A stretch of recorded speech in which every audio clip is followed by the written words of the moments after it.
lagi dengan saya Ibu Desi Prawita pada mata pelajaran IPA Fisika. Nah, di video kali ini kita akan ngebahas materi mengenai getaran dan gelombang.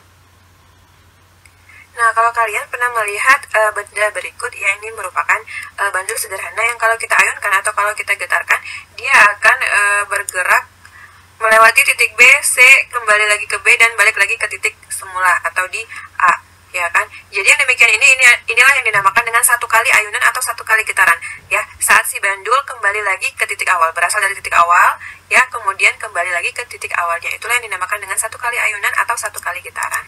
Nah, sehingga ayunan dapat diartikan sebagai gerak bolak-balik dari suatu benda melalui titik keseimbangannya. Nah, jadi seperti ini, bandul berayun dari titik A, B, C, ke B dan balik ke titik A. Nah, yang demikian ini titik B ini dinamakan dengan titik keseimbangan. Sementara titik A dan C ini merupakan amplitudonya. Apa itu amplitudo? Ya, simpangan terjauh dari titik seimbang. Ya, oke, kita lanjut.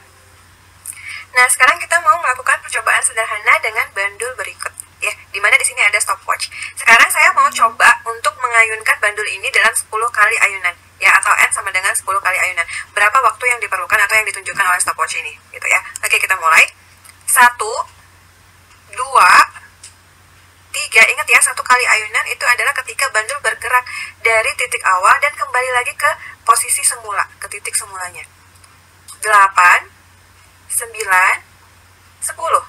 Oke, ternyata waktu yang terukur itu adalah 50 second atau T sama dengan 50 second. Maka frekuensi yang dapat kita peroleh dari jumlah ayunan dan waktu tempuhnya itu adalah 10 per 50 ayunan per second, sehingga F sama dengan 0,2 Hz, ya.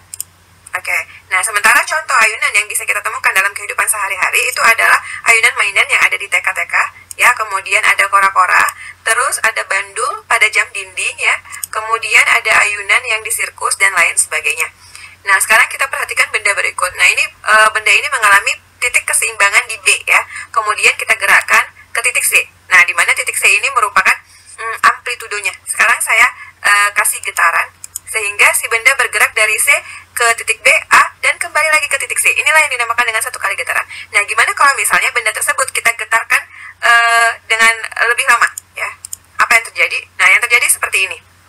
Dia akan terus bergerak melewati titik-titik C, B, A, ya, dan kembali lagi ke C. Nah, inilah yang dinamakan dengan getaran. Artinya, getaran merupakan gerak bolak-balik dari suatu benda melalui titik keseimbangan.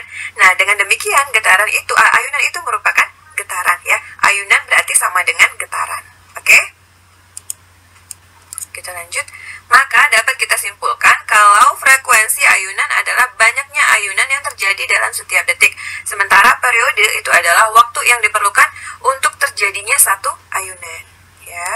Nah, sekarang saya mau buat tabel, ya, hubungan antara waktu, jumlah ayunan, dan frekuensinya. Atau di sini ada periodenya juga. Oke, jadi ketika kita melakukan percobaan dengan waktu tempuh itu sebesar 1 second dan jumlah ayunan 10 kali, maka frekuensi yang terjadi itu ternyata 10 Hz dan periodenya itu adalah 1/10. Oke.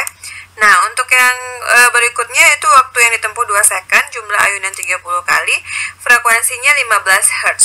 Kemudian waktu tempuhnya setengah second, jumlah ayunan 40 kali, ternyata frekuensinya adalah 80 Hz.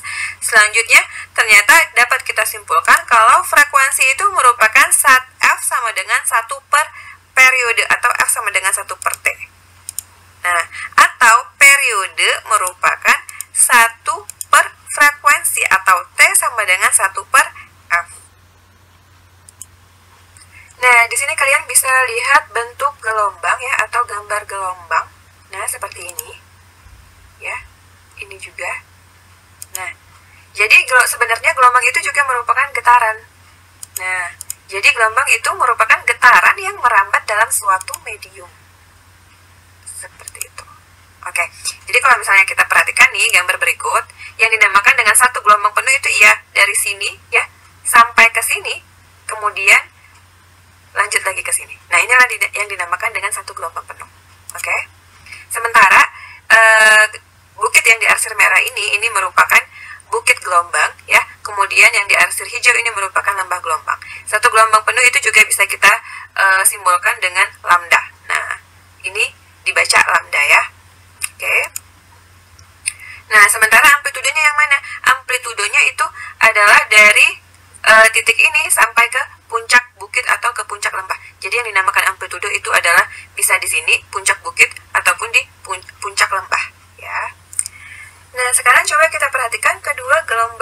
ya.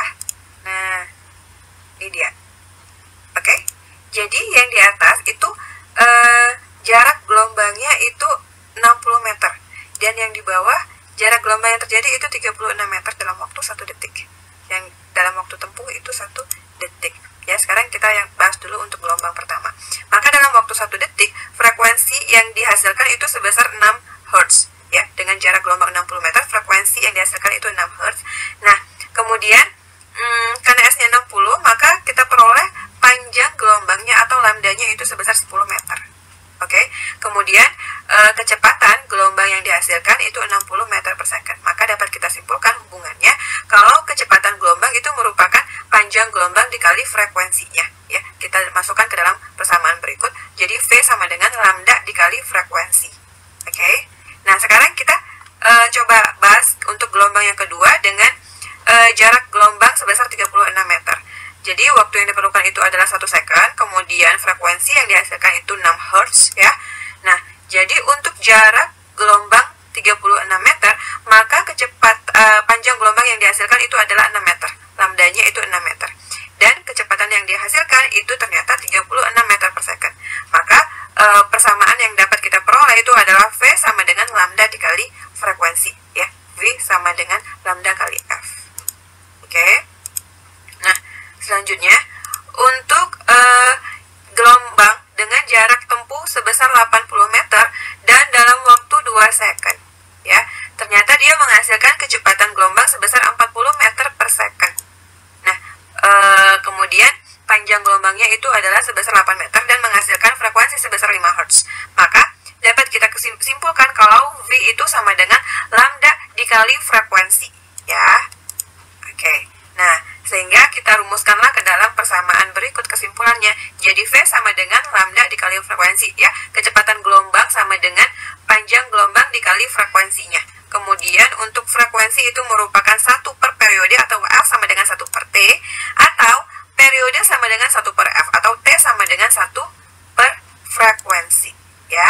Nah, sekarang coba kalian kerjakan latihan berikut di buku latihan ya. Selama 2 menit untuk soal yang pertama, selama 2 menit sebuah ayunan mengayun sebanyak 360 kali. Jadi berapakah frekuensi ayunan tersebut dan berapa pula periode ayunan tersebut ya. Oke. Kemudian untuk soal yang nomor 2, frekuensi suatu gelombang itu adalah 300 Hz dan mempunyai panjang gelombang 10 meter ya. Berapakah cepat rambat gelombang ini? Ya, silakan dijawab di buku. Nah, menurut arah rambat dan arah getarannya, jadi gelombang itu dibagi 2 ya. Jadi ada namanya gelombang transversal dan ada gelombang longitudinal. Sementara gelombang transversal itu adalah gelombang yang arah rambatnya tegak lurus dengan arah getarannya. Seperti ini. Ya. Jadi arah rambatan gelombangnya itu tegak lurus dengan arah getarannya. Kemudian, contohnya itu pada gelombang air ya dan gelombang pada tali. Oke. Nah, kemudian untuk gelombang longitudinal itu kira-kira seperti ini. Jadi gelombang longitudinal itu adalah gelombang yang arah rambatnya sejajar, ya ini arah rambatnya sejajar dengan arah getarannya. Maka arah getarannya itu kan ke sini, arah rambatnya juga ke sana. Jadi dia sejajar dengan arah getarannya. Contoh untuk gelombang longitudinal itu sendiri adalah gelombang selinki ataupun gelombang bunyi. Ya, nah ini kan kayak seperti speaker gitu ya, gelombang bunyi dan gelombang selinki untuk contohnya. Oke, untuk soal latihan yang ketiga ya, perhatikan gelombang berikut. Nah, gerakan 2 gelombang ditunjukkan oleh gerakan dari titik. Nah, kalian silakan pilih A, B, C, atau D ya. Jadi hanya ada 3 soal kok. Silakan dikerjakan di buku latihannya. Oke, kalau misalnya kita bedakan antara ayunan, getaran, dan gelombang itu kira-kira seperti ini. Kalau ayunan itu bentuknya seperti ini ya, tuh mengayun dari sini. Kemudian yang getaran itu seperti ini. Dan gelombang, untuk gelombang itu yang ini, gambar ini. Oke. Nah, jadi dapat kita simpulkan dari ketiga pembahasan kita yang tadi, ayunan, getaran, dan gelombang. Jadi mereka semua itu merupakan gerak bolak-balik ya, melalui suatu titik keseimbangan. Jadi mau ayunan, getaran, gelombang itu merupakan gerakan bolak-balik melalui titik keseimbangan. Oke. Nah, sekarang gimana yang dikatakan dengan setengah ayunan? Oke, sekarang kita lihat yang dinamakan yang disebut dengan setengah ayunan itu seperti ini. Jadi bandul mengayun dari A kemudian melewati titik B sampai di titik C. Nah, inilah yang dinamakan dengan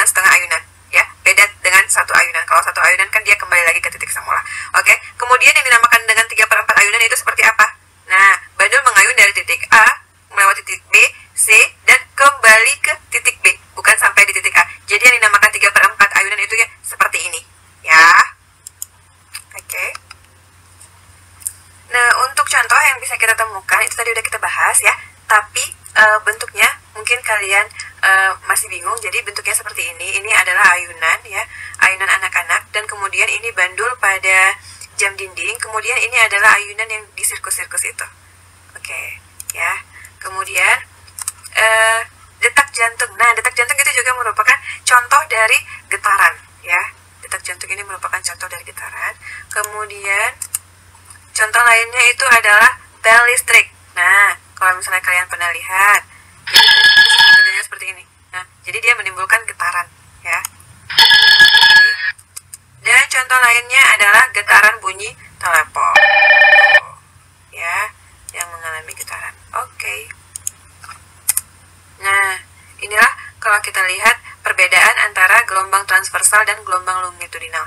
Jadi, yang membedakannya adalah arah getarannya dan arah gelombangnya. Yang satu tegak lurus dan yang satu sejajar. Oke ya?